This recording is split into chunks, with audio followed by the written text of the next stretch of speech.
Good morning, guys. Welcome back to the channel. So in this video, we're going to replace the fuel filter on my 97 Ford Ranger. So let's get started. So we're going to raise and support the vehicle, guys. You can use jack and jack stands. You don't need no fancy lift.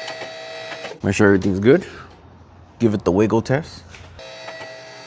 So you see the driver's side door? So the fuel filter is going to be right there.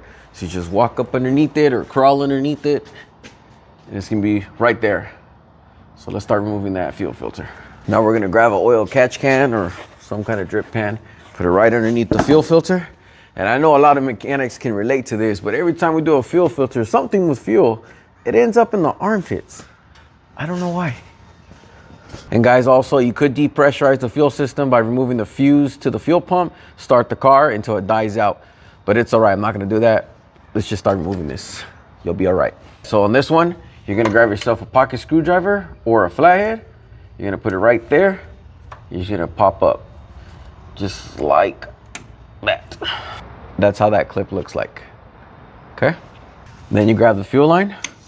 Woo! She's squirting. All right. This is what I'm talking about when you depressurize the fuel system. Well, I'm not tripping.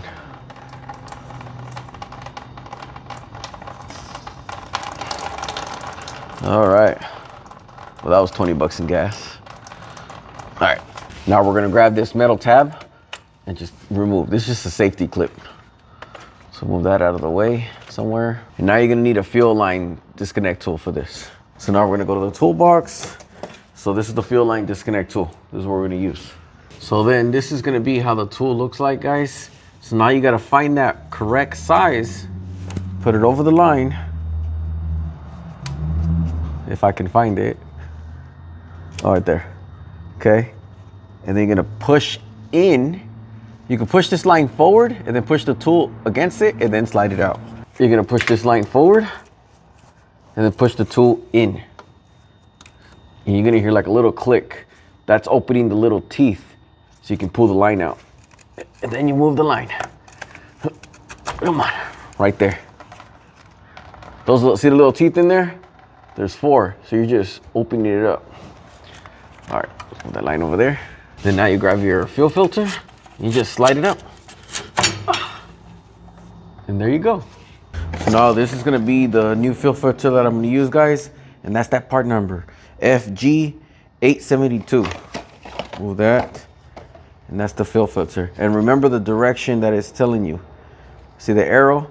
So that goes, oh, see the arrow? So that's gonna face towards the engine. Fuel's coming this way. Let's go put it on. And guys, there's no rocket science to this. You just reinstall it. Just open that metal tab, yeah, right there. See those little ears right there? That's actually meant for the tool to be like that. That's how it's supposed to be actually. So hold it in place. And now we grab our lines and reinstall it. Remember guys, that arrow faces towards the motor. The fuel comes this way. And then grab your safety clip and reinstall it.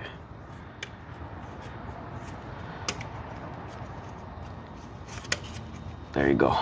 Now grab the other line and you're gonna install it to hear click. And that's that click, guys. And then install your safety clip. There you go. Then you just spray all this down, clean it up. And now you're gonna prime the system and then we're gonna start her up and then check for leaks. So now we're gonna bring her down. Start her up.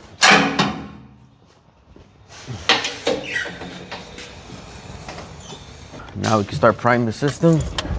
Get in it. You're gonna turn it to the on position. Let the fuel pump prime. Turn it off. Turn it on again. Let the fuel pump prime, turn it off, let her prime, then you can crank her up. Because if you were just to get in and do a crank, it's just gonna crank, crank, crank, crank until all that fuel pump pushes all that fuel to the engine. So you gotta prime her up. Now let's go confirm there is no leaks. If you go underneath, look at that, no leaks. Make sure you don't see no drips. Look at that, no leaks right now, everything's good. This is good. Yeah. And that's that look, guys, that's that rebuilt trans that they didn't do a good job on, but it's running. So yeah, guys, just make sure there is no leaks. Make sure everything's good, everything's confirmed. Now we can drop her down. And guys, we are gonna change the EGR valve, but that'll be on the next video.